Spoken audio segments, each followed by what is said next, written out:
We're up against Kiki. Probably not playing Kiki Jiki. We're playing Fable of the Mirror Breaker, though, which is like Kiki Jiki, but worse. We've got God of the Shrine, Flooded Strand, Chalice of the Void, Get Lost, Thalia, God of Fable, even Mind Sensor, and Skyclave Apparition. That's right. I just read my hand out to you. We're keeping this. Both Chalice of the Void and Thalia are pretty good in this format. There's just a lot of people playing very cheap, very efficient cards. We're going to play a God of the Shrine and have it enter for tapped and pass the turn back to our opponent. Today we're playing Death and Taxes. There's a link to in the description below for the deck list. I do think really, okay, we're going to lose Chalice or Thalia here probably. Maybe Mind Sensor if they're doing a lot of shooting. But really we should be playing some more broken cards like Deathrite Shaman. Deathrite Shaman is ridiculous. It's such a powerful magic card. And thus we should be playing it. So I think Maverick is a better way to go, playing black, white, green. You get access to Thalia's, Chalice's, Orcish Bowmasters, but you also get Deathrite Shaman and some green cards too. I think that's probably where you should be at, but I wanted for the first video I put up on the channel to play Death and Taxes. We're going to go Thalia here. Would love to draw some cards on the Sentinel, but just making their 2-drops be unplayable here is better, in my opinion. Obviously, if they have Fatal Push, they can just pay 2 mana and kill it, but we're pretty happy for that because they spent their entire turn and 1 spell to kill our turn and 1 spell. We're like mana neutral in terms of tempo. They're red-black. A Bowmaster would kill Thalia here. That's the downside of playing Thalia into a format where everything is cracked and broken. That Bowmaster is just really common. Oh, would y'all look at that? Here comes Orcish Bowmaster. We lose Thalia, they get 2 bodies. So that's like the worst case scenario, but it's also kind of okay. Like, they raise the alarm and kill our body, so I don't know. It's hard to really say. Thalia is so good at making the Planeswalkers expensive, the removal expensive, the cantrips expensive, a lot of the broken shit expensive. It's just bad into Bowmasters. We put out a Sentinel because we missed a land drop. I would love to have actually kept up Mind Sensor here to try and get this Bloodstained Mara on the crack. Mind Sensor has, when you search library opponents, you can only search the top 4. They're going to bolt our Sentinel, probably pay for it, and maybe keep the fetch around. That's quite exciting for us top decking another land. In for 2, we're going to get a 17. They crack the fetch. They know about the Mind Sensor in hand, so them not cracking the fetch would be actual, like, terrible play. We draw our own Bowmaster, which is kind of how this format goes a lot, if I'm honest. Quite a regular thing, a common thing to see. They know we've got Get Lost, even Mind Sensor Skyclave Apparition, so us passing it with 2 mana up, they might be thinking, well, they can't play any of these things. That kind of makes sense. This is a dashed Ragavan. No, it's a hard cast Ragavan. They go to combat. I'm going to play my Bowmaster here. My intention here is to kill the Ragavan and put the 1/1 in front of the Bowmaster. I'll keep my Bowmaster around and let them keep their 1/1 token as well. Do they have a pump spell for their Ragavan? Do they have like a monstrous rage or whatever? Shoulder's Edict will kill my Bowmaster. That's fine. We still kill this and make a 1/1. Still trading more than 1 for 1. Basically, Bowmaster was good for both of us. We'll do a Sentinel. We're just going to play it. Struggling to hit that 3rd land drop. I can't remember how many lands we're playing. I think it's 23. As you can see from what they've been playing, a Chalice on 1 would have been great. Shieldred is an easy get lost target here. They're going to attack for 1. We're going to say no blocks, go to 15. We're going to get lost the Shieldred now, so I'm not taking 2 damage from this. So we get lost the Shieldred. We draw a card for 2, which is another copy of Get Lost. So we're struggling for land drops here. I'm going to hit them in the face. Take them to 16. As you can see, there's quite a bit of back and forth and play, and I found that in a lot of the matches in this format because everyone's playing like truly interactive cards. Brainstorming to have like a good quality cards. You can get rid of your bad quality cards or cards that aren't good in the matchup for other ones. And the brainstorm decks, Oko and Teferi are pretty broken, but they in a format where everything is broken, they can be very fun and interactive cards to play with. I say that. I'll actually go as far as to say that 3 mana Teferi is probably my least favorite card in the format right now for turning off a load of that interaction. They're gonna map onto the Shieldred. They're growing the Shieldred, which is really fascinating because I've got Get Lost that they know about. So, although they don't, they only know about 1 Get Lost, which I've used. In the draw step, we're going to Get Lost that Shieldred again. Really want to hit these land drops eventually. Can we just another 3-drop? Cool. Get a little bit unlucky. Despite of how interesting the format is, you can still get unlucky. This Sentinel's never going to really draw us any cards because they've got so much mana, and Bowmaster's now going to kill it. It's a very good draw for them. None of our cards really line up well into the second Bowmaster right now. I guess Mind Sensor trades with the token, which is kind of garbo. They're now going to crack all their maps and probably grow this Orc army to be pretty big. No, they hit Swamp there. Got Push in Hand as our last card, which we know from them drawing off the Explore earlier from the first map on Shieldred. They grow the army again and find a Den of the Bugbear. This is looking miserable for us. We are so far off actually getting to kill our opponent here. And we know that Skyclave Apparition is going to give them a 2/2 when they kill it with Fatal Push of this Bowmaster. They even have the Bloodstained Mara available for the dealing with the Skyclave Apparition if they don't have the mana when we actually play it. So we drew another Bowmaster, which is legitimately great here. So we're going to pass the turn. We need one of our Get Lost, so our last Get Lost, to deal with this Den of the Bugbear, because it's going to be a sorcery speed threat for them to activate, so we'll never be able to kill it with our sorcery speed Skyclave. And we're never going to draw a 3rd land from the looks of things. They attack a Bowmaster. Now, I really would love to kill their Bowmaster with a ping, and then double block, kill the 2/2, and just clean the board up. But their copy of Fatal Push means that that's never happening. They kill our Bowmaster here. We still kill theirs and make a 1-1. I think we let the 2 damage through. No blocks. Because we'll have a Thalia or something sometime.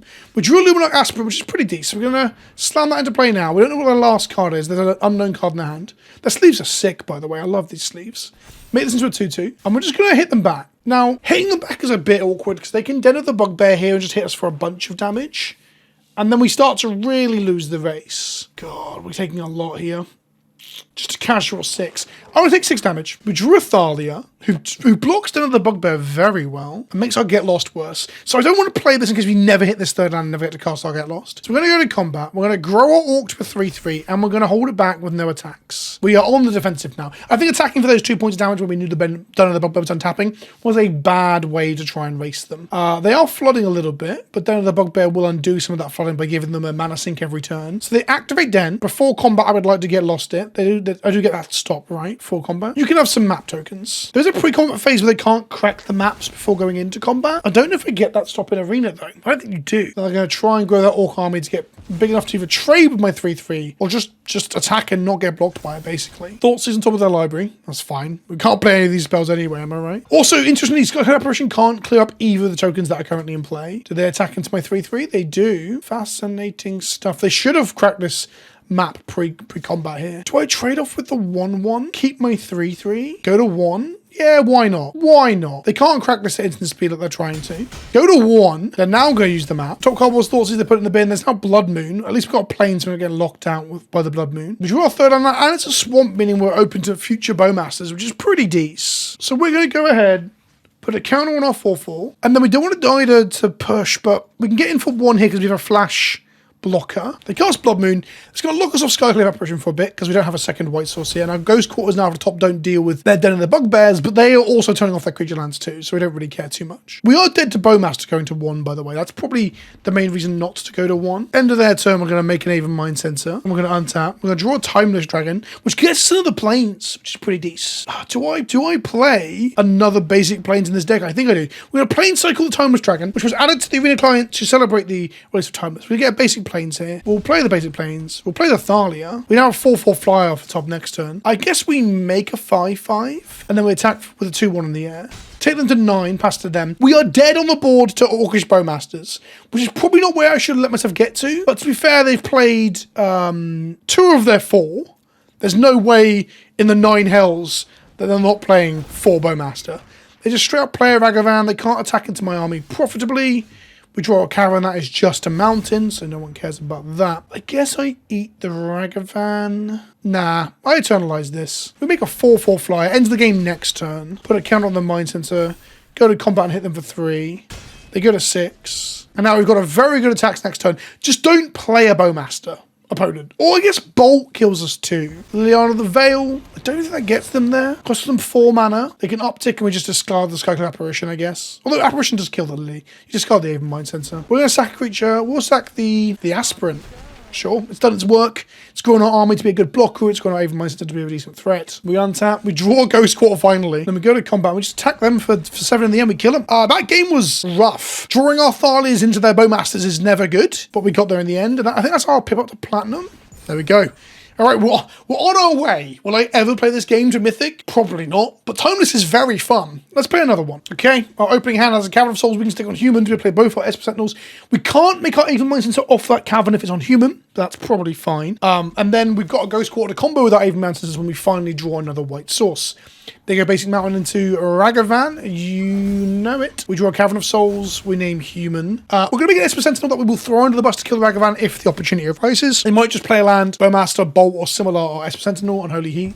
Something like that. And then they get a free Ragavan hit, which isn't ideal. But then we do have Orcish Bowmaster to lead up and kill the Ragavan after the fact. Are they just going to Bowmaster my Sentinel? That's a much worse thing for us than them just bolting it. Bowmaster it is. The omnipresence of Bowmaster. We get hit for 2 here. They make a treasure and they exile a Cavern of Souls, which is fine. It's better than exiling a 1-drop that they can then cast off this, like an Esper Sentinel. We make a swamp. We pass back to them. We get surprise, get them with their Orcish Bowmasters, kill their Ragavan, block their Bowmaster with our 1-1, keep our Bowmaster around. It's going to be pretty special. They go to combat and they attack with everything. We surprise them. Who would have thought that I'm playing a black deck with Bowmaster in it. Hey, opponent, we ping the Ragavan because it's very important that dies. They hover their hand. Do they have a pump spell? They just edict us again. Interesting. Is this the same opponent as before? That's the same path that they took. We block the Bowmaster. We take 1. Unless they bolt to keep it alive. They do bolt to keep it alive. That's fair enough. We're not really drawing cards, so the Bowmaster being on board is largely irrelevant. They play a Soul Guide Lantern, which is good at ruining our graveyard, but again, we aren't playing... Oh!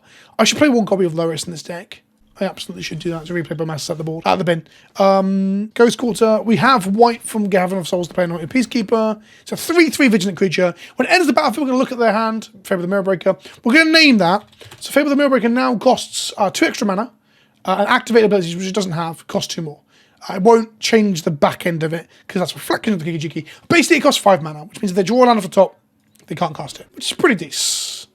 Sorry, they have 3 mana already. They need to draw 2 more lands in a row. They crack Soul Guide Lantern to draw a card. They realise that it's not great in this matchup. I definitely should play 1 copy of Loris. Maybe every one of the Skyclaves. They got 4 mana with this Blood Crypt. Because if we draw planes at the top and get a Ghost Court them down again, that'd be so sick. We draw a Swamp, which is interesting. So we're really struggling right now. We can Ghost Court ourselves for White Source, which you might do to get access to this Get Lost if they play a Shouldered, for example. I'm going to attack them for 3 because it's Vigilant. They could go Bowmaster, ping it, block now. That would be bad. No, take them to 16. If our opponent hits a land drop, they can play Fable. Fable is just a very good magic card, right? It's up there with your Esper Sentinels, Orcish Bowmasters, and similar. They're up to 5 mana. Here comes Kiki-Jiki's Reflections of the Nonsense. We do draw a card, though, because they cast it on 5. They didn't want to wait till 6. Oh, I forgot about the Bowmaster in play. Okay. Well, we draw a Shrine, which is something. They make it 2/2. Oh, yeah, I do draw cards in this deck. I always forget about Esper Sentinel and Orcish Bowmasters and how they interact, which is very obvious when you think about it, but, you know, it just never really occurs to me. So we find a Flooded Strand. Pretty good. We're going to go Strand, crack it, get a Plains. Now, I can go to combat, and if they double block, we can get lost to get some value. Yeah, I think that's pretty good. If they triple block, we're also okay with it. I don't want to Ghost Quarter myself for a second White Source at any point. I want a whole Ghost Quarter to be able to kill a Den of the Bugbear if they play one. It's the same matchup again, red-black stuff, isn't it? So I guess like this, we kill all of this. And then we just hold up mana. We can get lost a token. We can Aven Mindset to block the 2/2. Hell, the Aven Mindset just racing them in the air might be where we're at as well. They just got a Shoulder's Edict to find something. They don't feel like removal is good against us. Weird. Dragon Rage Channeler. That's fine. It is online. It's a 3/3 that must attack each turn if able. Ragavan dashed. Okay, let's go Mind Sensor. And then we're going to block the Ragavan. Holding the Get Lost because of Shieldreds and similar. Also, Get Lost kills the 3/3, which my Aven Mind Sensor does not. We drew a Chalice to the Void. Pretty good against everything but the Shieldred and the creature lands, right? So, 2 colors there. Let's go Chalice to the Void. X equals 1. Godless Shrine tapped. End the turn. We transform this. I think we're dealing with a 3/3 first. So we're going to Get Lost the Dragon Rage Chandler, which sucks if they post-combat make a Shouldered here. It sucks bad. And on the upside, Kiki-Jiki can't copy tokens. Can copy tokens, but a token would be a 0/0. Blood Moon on top of their library. They've got a 3/3 now, post-combat, which Aven Mindset doesn't deal with. Jeez, there's a lot of lands. It's a lot of lands. Okay, I'm going to say pass to you. Hopefully the Reflection of the Kiki-Jiki gets into the red zone and we have to kill it with Aven Mind Sensor. They cast a Blood Moon, which we care very little about. Like, we can't cast Skyclave Apparition again. Maybe Ghost Calling ourselves before that resolves was a good idea. They find a Swamp off of the map. They don't come in with the Reflections, which is really interesting. They got the Soul Read on us. I'm going to take 3. That end step, we're going to make an Aven Mind Sensor. Big pause here. Doesn't matter. Bolt and Push don't do anything anymore because of Chalice. We're going to tap and draw an Anointed Peacekeeper. We'll keep this Plains in hand for now. Play an Anointed Peacekeeper. Their hand is Blackleaf, Cliffs, and Swamp. They have 1, 2, 3, 4, 5, 6 mana when they play that Swamp. So naming Shouldered actually isn't great. So we're going to name Liliana of the Veil, because then it costs 5 mana to play her and 2 mana to take her up, meaning it's a 7 mana turn for Liliana. Really, this Anointed Peacekeeper is going to trade with this 3/3. That's what's really going to happen, but we will not attack. We are on blocks until we can turn a corner. 1 blocks until we draw like an Inspiring. We're going to make a 0/0 that dies. That's not great for them. We really want an Inspiring Inquisitor or whatever it's called, Inquisitor Captain, the 4 mana creature that like seeks a 3-drop from my deck. That's what we want to draw because that starts to go really wide for us. An Aspiring Aspirant or whatever the hell it is would also be fine. We don't want them to draw a Shieldred. Shieldred would be so bad for us. Block like this, if they have a Orcish Bowmaster to kill Aven Mindset and grow that, we would get blown out, but they don't. We draw another Anointed Peacekeeper, so we have to look at their hand again. Their hand is just Blood Moon and Swamp. We're going to name Liliana of the Veil for the same reason. Make it cost them a lot of mana. I think we're free to start hitting them for 2. Have we turned the corner? Are we going to nickel and dime them? They draw a bauble and play, which they can cast through our Chalice, frustratingly. I guess our next Chalice might be on 0, because we don't play any 0 drops and they play baubles. Although put it on 4 would be pretty good. There's the get lost for when they draw a Shieldred. In for 5. Not a lot they can do here other than just block to chump. So they take 5, going to 9. Oh, that get lost was a good draw. They're going to bauble us here to have a card in hand that we won't possibly see from a Peacekeeper we could have played in second mains. That's a good use of bauble there to hide what they're drawing. So we now have 2 unknowns through good baubling from our opponent. They play another bauble. You know what they say? You're waiting for a bauble and 2 come along at once. It's an old axiom. My father used to say it a lot, which is really weird, because he never decorated Christmas trees and he never played Magic. They play the swamp that we know about. We untap. We draw a Thalia apparition, which we can cast off the plains. I don't think we bother, though. So we tap for 5 here. Next turn, we can apparition this to secure lethal. We can also apparition the Blood Moon to open up Ghost Quarter, but that's largely irrelevant. That doesn't do anything here. We take them to 4. I'm going to play the plains. Pass to them. I can't think of any reason to sandbag the plains now. We're doing it before to make them think we had more than we do. They know about the apparition in our hand, by the way, because the bauble saw it last time. And Arena does this really cool thing of letting you know by giving a big eye on it in your hand. I say cool. Other people will say it's holding your hand how to play Magic. I think it's pretty decent. There are some things about Arena that I think are clean and good. And there we have it. We beat black-red mid-range playing Ragavans and Bowmasters again with our creature decks. If Fury was in the format, we would have got fucked. Let's go for one more round this video, see how we get on. Okay, it's round 3 of this video. We have our best mana yet, I think. I think our opponent's mulligan, so we're going to keep this 7. We can lead Sentinel into Bowmaster, into Anointed Peacekeeper or Sky Apparition. We're in a good spot. We're against red-black something again. Jesus Christ, people love... I haven't seen that many decks like this yet. I'm shocking the Godless Shrine to keep the Arganjo cuts to the Empire, because if we draw more lands over the course of the game, the Arganjo becomes pretty good.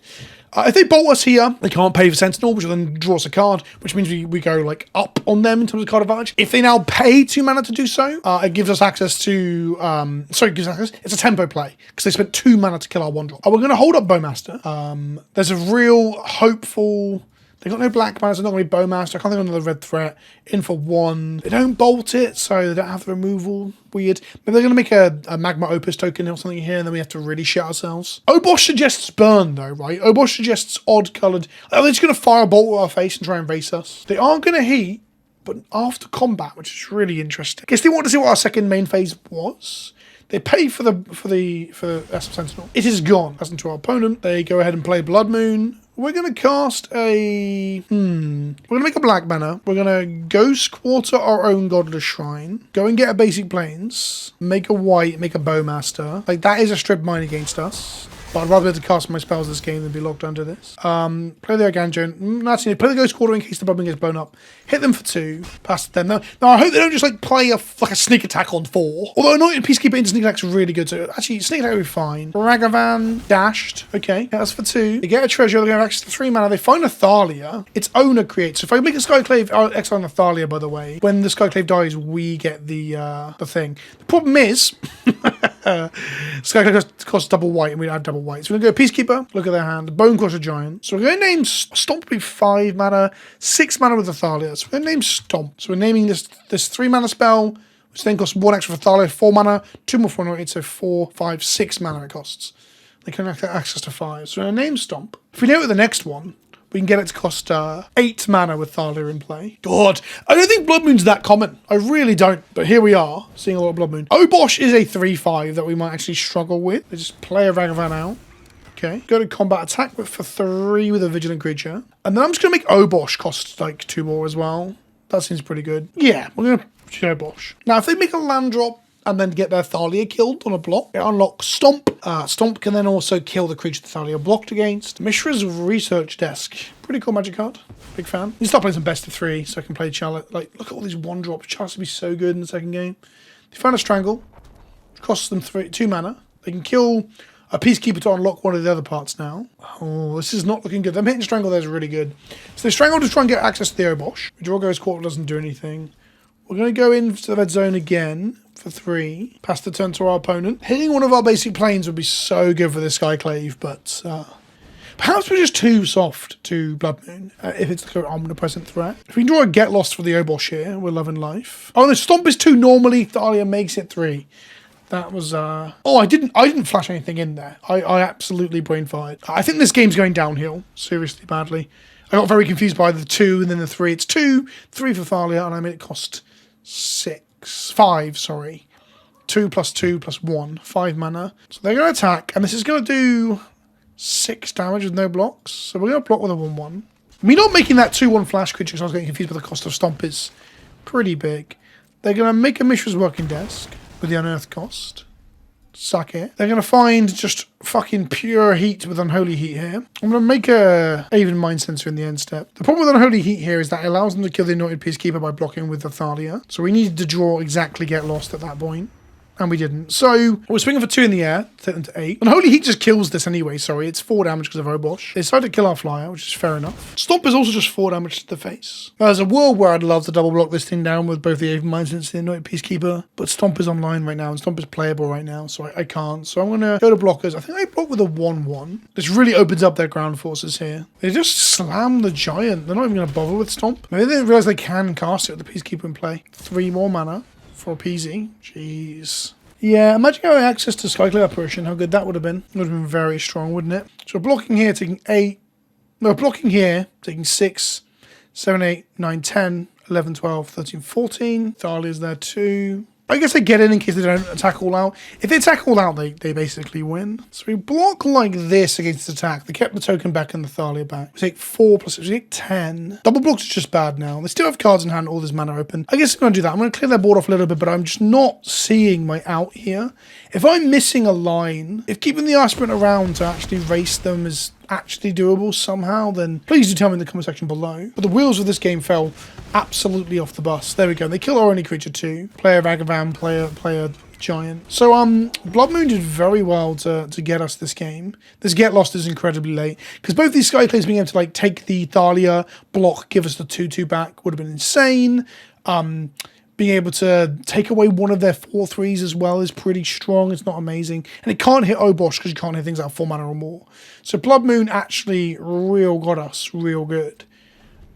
Which happens. Sometimes you just get got by Blood Moon. I think our mana base is a bit too soft to Blood Moon, and that's kind of why I prefer the Maverick decks, playing the green, playing the Deathrite Shaman, because then if you're Ghost Quartering them, you can reuse your Ghost Quarters and the lands that you're getting off the Ghost Quarters too. You're obviously playing fetches as well, because there's no reason not to play fetches, really, although our opponent didn't seem to be playing them. So I think playing Deathrite Shaman shores up your ability to play through Blood Moon, as all mana dorks do, right? All mana dorks do. Anyway, I hope you enjoyed this little ditty, this little attempt at playing black-white D&T or black-white prison, creature prison. It's Death and Taxes. It's a mono-white D&T deck with splashing black for Bowbasses. Let me know what you think in the comment section below. What have you been playing? How are you finding Timeless? I am loving the format. I'm hoping to get some more gameplay up over the Christmas period if I have time. Thanks for watching, and I'll see you all soon. Ta-ta for now.